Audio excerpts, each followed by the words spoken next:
Hello à tous, j'espère que vous allez bien. On se retrouve aujourd'hui pour une vidéo bilan rapide 2021 et préparation de l'année 2022 d'un point de vue lecture et contenu sur la chaîne. Je ne me mets pas trop la pression avec les objectifs de lecture, etc. L'idée c'est plus d'avoir des grandes directions, des guidelines que j'aimerais respecter pour cette année 2022. Après bon, si au final à la fin 2022 j'ai pas forcément respecté, c'est pas très grave. Du coup, on fait d'abord un petit point sur l'année 2021. Ça a été déjà la création de cette chaîne. Donc je l'ai créée en mars. J'ai posté ma première vidéo le 27 mars. Je suis hyper contente d'avoir créé un peu cet espace où je peux partager mes avis lecture et en discuter avec vous. Et j'espère vraiment que pour 2022, je vais continuer à la développer, à vous donner plus de contenu, etc. Ensuite, d'un point de vue lecture, en 2021, j'ai carrément moins lu qu'en 2020. Ça ne m'étonne pas non plus énormément parce que en 2020, bon, déjà c'était le confinement. En plus moi j'ai vécu le confinement 1. J'étais censée être en échange à l'étranger. Bon, évidemment du coup ça n'est pas arrivé parce que je suis rentrée en France. Mais voilà, j'étais vraiment dans ce contexte étudiant. Je devais pas forcément respecter des cours en visio à des horaires, voilà. Donc en fait j'ai pu un peu organiser mes journées comme je voulais et j'ai eu forcément plus de temps pour la lecture. En 2021, du coup j'étais dans un environnement qui était totalement différent.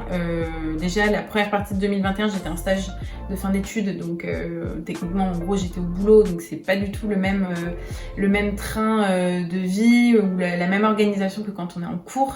Et ensuite à partir de septembre j'ai commencé mon CDI, j'ai trouvé encore moins de temps pour lire, donc ce qui explique que pour l'année 2020 j'avais lu à peu près 40 livres je crois, et pour 2021 je suis à 22 livres. 3 lectures qui m'ont marqué en 2021 qui sont pas forcément par ordre de... Enfin, c'est pas un podium, hein, mais je dirais Parlez-moi d'amour de Xinran. Donc dans Parlez-moi d'amour de Xinran, donc on va suivre du coup Xinran qui est une journaliste et écrivain chinoise, je crois, et qui va à la rencontre de une famille en Chine. Et en fait elle va rencontrer 4 générations de cette famille et à chaque fois elle va rencontrer des femmes. Et chacune de ces femmes de chaque génération va parler de son rapport à l'amour, au couple, à la famille, au foyer, etc. Tout ça avec en toile de fond l'histoire de Chine. En fait, on va voir vraiment cette évolution de rapport aux relations hommes-femmes, de rapport au couple, de rapport à la vie de famille, et l'impact que l'histoire a pu avoir dans ces relations. Donc voilà, j'ai vraiment adoré, c'est une de mes premières lectures de 2021, et vraiment quand j'avais refermé ce livre, c'était... c'est pas spécialement un livre feel good, mais j'avais passé un super bon moment et je vous la recommande. C'est pas une question de romance ou quoi, hein. C'est vraiment des personnes, c'est un peu un roman tranche de vie quoi. Donc je vous le recommande vivement. Ensuite, je dirais Vita Nostra de Marina et Sergei Diatchenko. Ce bouquin, j'y pense encore, hein. Mais je peux pas vous dire en fait que je le mets dans ce top parce que je l'ai apprécié. Quand on finit de lire Vita Nostra, alors en tout cas moi ça a été le cas et j'ai vu pas mal d'avis où c'était un peu la même chose. On sait pas si on a aimé le livre, foncièrement. Parce qu'il est tellement what the fuck, genre c'est tellement un ovni que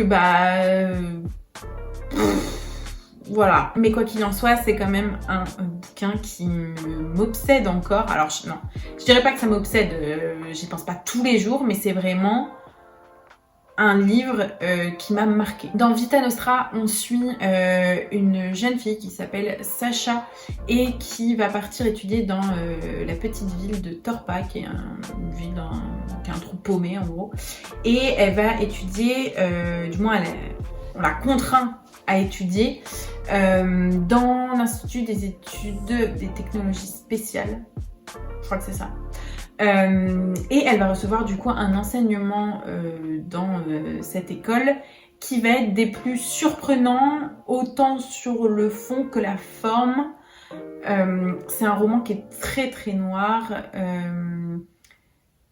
Il n'est pas badant, mais il y a beaucoup de tension dans ce roman. Il y a une atmosphère extrêmement oppressante. Et en fait, on va voir vraiment Sacha évoluer dans tous les sens du terme. Je ne vais pas vous dire comment, mais c'est vraiment un plaisir de la suivre et de voir comment elle évolue au rythme de l'histoire.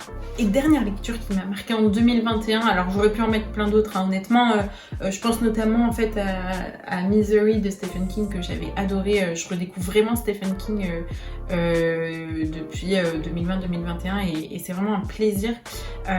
Mais j'ai décidé de mettre Underground de Haruki Murakami. En fait, on va suivre Murakami qui, suite à un attentat qui s'est passé au Japon fin des années 90, normalement, je crois, a voulu aller à la rencontre des victimes de cet attentat. C'est un attentat qui a été perpétré par une secte bien connue maintenant. Je crois qu'elle était aussi connue à l'époque. Mais bref, c'est un attentat qui a été fait dans le métro au Japon, où ils ont libéré du gaz extrêmement toxique et qui a fait plusieurs morts, énormément de blessés, etc. Et Haruki Murakami va à la rencontre donc, de ces victimes qui ont des séquelles plus ou moins grandes, qu'elles soient physiques ou psychologiques, ou parfois il est allé à la rencontre de proches de victimes, enfin de personnes qui sont décédées dans cet attentat. C'est un livre qui est assez lourd, je regrette pas du tout de l'avoir lu, mais je peux pas vous dire que j'ai passé un bon moment, mais ça a été extrêmement poignant.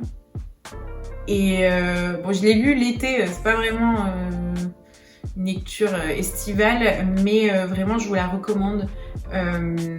Après, si vous êtes sensible à tout ce qui est attentat, etc., ce que je peux comprendre, je vous le recommande quand même. Vous n'êtes pas obligé de le lire, d'une traite. En fait, c'est un roman qui vraiment est une suite d'interviews qu'il a avec les personnes. Donc, bon. Vous pouvez très bien en fait lire une interview demain et en lire peut-être 2-3 dans 6 mois. Il n'y a pas vraiment de fil conducteur à proprement parler. Si vous voulez un avis un petit peu plus précis, un petit peu plus développé sur cette lecture que j'ai faite de Underground, j'ai fait un vlog sur le sujet dans mes souvenirs. Donc je le mettrai en description dans le petit i si vous voulez avoir un avis un petit peu plus développé. L'année 2021 ayant eu son bilan, on va commencer avec les projections pour 2022. Donc déjà, bonne année 2022 à tous. J'espère que vous avez pu profiter des fêtes comme il se doit. L'année 2022, en termes d'objectifs de lecture, encore une fois, je me mets pas une pression à dire il faut que j'ai lu 150 livres. Et déjà, c'est absolument pas possible. Je lis, c'est même plus lentement en fait. J'ai l'impression que je lis à l'envers tellement je lis pas vite. Bref, disons que ça va être plutôt un idéal plutôt qu'un objectif. Donc en 2022, j'aimerais lire 40 livres. Donc ça rejoint ce que j'avais lu en 2020, mais disons que je suis dans un contexte cette fois-ci professionnel et plus académique comme en 2020, donc ça fera forcément un petit peu plus d'investissement dans la lecture pour moi en 2022, sachant que, roulement de tambour, j'ai décidé fin 2021, suite à une prise de conscience pleine de désespoir, dans le sens où je ne peux plus stocker de livres dans ma case à Paris. C'est cette case où je stocke tous mes livres. J'ai atteint le max. Genre, je peux plus stocker. Je commence à stocker dans d'autres étagères, mais qui ne sont pas du tout... qui ont déjà des trucs rangés dedans. Donc, bref. Donc, je suis arrivée au constat que j'avais une palle beaucoup trop grande. Alors, peut-être pas autant que vous, mais je pense que je dois avoir une trentaine de livres, je crois. Moi, en fait, je peux pas stocker énormément de livres chez moi, donc là, je suis arrivée au point de non-retour. Donc, j'ai décidé de faire un no-buy au moins pour la moitié de l'année, donc jusqu'à fin juin, le temps que du coup ma palle rétrécisse. En fait, ce qui me saoule, c'est que là je suis arrivée à un point où j'achète des livres, alors pas forcément dans une logique de pure consommation, mais en tout cas ça me saoule en fait d'acheter des livres alors que je sais qu'il y en a, ça fait 1 an qu'ils sont sur mon étagère et que j'ai pas encore touché. Du coup voilà, no buy pour 6 mois, sauf achat de suite de saga. J'espère de tout cœur respecter cet engagement, je pense. Aujourd'hui vraiment je pense que j'ai pas le choix, et aussi trouver ce côté où quand je viens d'acheter un livre, je peux commencer à lire tout de suite et que j'ai pas une pression à me dire mon dieu il y a 40 bouquins qui attendent et moi je me jette. Alors faut aussi se faire plaisir, faut pas non plus lire parce que ça fait longtemps qu'on a acheté le bouquin, mais bref, vraiment avoir ce plaisir de je suis revenue à zéro, là je peux aller dans une librairie et acheter le bouquin que je veux et vraiment le commencer parce que j'ai que ça sous la main. C'est d'ailleurs un sentiment qu'a super bien décrit Paper Palace dans une de ses vidéos. J'essaierai de la retrouver, je vous la mettrai en description. Elle explique très bien en fait ce sentiment et quand j'ai vu sa vidéo, je me suis totalement reconnue là-dedans, dans ce sentiment-là, et c'est quelque chose qu'elle a réussi à mettre en place en 2021 et j'aimerais en faire de même. Dernier point du coup que je souhaite aborder dans cette vidéo, lecture pure. Ce que j'aimerais en 2022, c'est vraiment me challenger sur des types de lecture que je fuis ou alors que j'ai jamais lu, dans le sens où j'aimerais quand même un petit peu m'ouvrir à d'autres types de lectures qui pourraient me plaire. Je parle par exemple des contemporains, j'en ai lu un il y a pas longtemps, c'était Les choses humaines de Karine Thuil. Je prépare un update lecture d'ailleurs sur ce bouquin, ça a été une très très bonne lecture. Donc voilà, ça fait partie des choses, j'aimerais un petit peu plus découvrir ce genre. Donc pareil pour la romance, j'essaierai de bien choisir, hein. Mais bref, romance, contemporain, classique, des mangas, tout ce qui est biographie, continuer avec de la non-fiction aussi.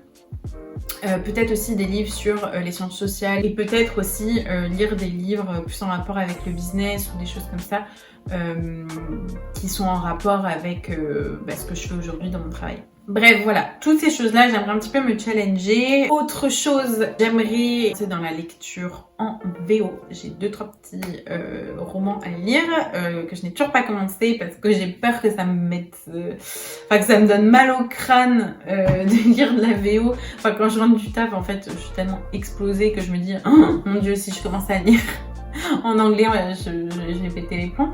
Bref. Et enfin, mini envie de lecture. C'est plutôt des envies en fait, c'est pas vraiment des objectifs. Dernière envie, j'aimerais me replonger un petit peu dans tout ce qui est littérature scandinave. La littérature scandinave, tout ce qui est les éditions Babel Noir, etc. En fait, dans ma jeunesse, c'est plutôt Harry Potter, etc. qui m'a accompagnée, mais quand j'ai commencé à être en fin de lycée, etc., j'ai lu tout ce qui est Millennium, Camilla Läckberg et 2-3 autres romans suédois qui sont un petit peu à part, mais toujours un peu dans ce côté polar, thriller, etc. Et c'est quelque chose que j'ai adoré. La trilogie Millennium fait partie de mes bouquins préférés de tous les temps. Donc, bref, j'aimerais me replonger là-dedans parce qu'en fait, c'était un petit peu comme Franck Thier, j'avais fait un peu une overdose. Après Harry Potter, j'ai lu que des romans suédois et au bout d'un moment, ça m'a saoulée, donc j'ai lu autre chose. Et puis après, j'ai découvert Booktube qui m'a amené vers d'autres horizons aussi. Mais voilà, j'aimerais retrouver un petit peu cette atmosphère que j'aime tant en 2022. Et enfin, on termine cette vidéo de bilan 2021 et de projection de 2022 avec mes envies ou mes objectifs pour la chaîne cette année. Déjà faire plus de vlogs, vlogs lecture, etc. Des updates lecture aussi plus réguliers. Donc vu que je lis pas très vite, en général j'attends d'avoir lu 5-6 livres pour faire un update lecture, mais du coup c'est tous les 4 mois quoi, et encore.